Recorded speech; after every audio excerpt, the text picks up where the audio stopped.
If you see road closure signs up around downtown Littleton, it's from a Denver water construction project. That's where our crews are replacing 3,300 feet of water mains on Main Street and several surrounding streets. The work involves digging trenches and then placing new pipes in the ground.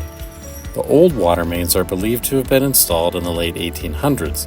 That's why Denver Water wanted to replace them before an emergency happened. The work is being done ahead of Littleton's plans to renovate its downtown corridor in the coming years.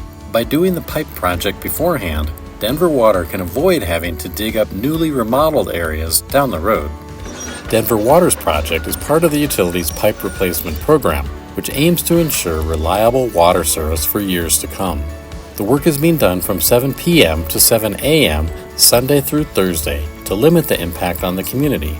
And remember, businesses are open during the construction.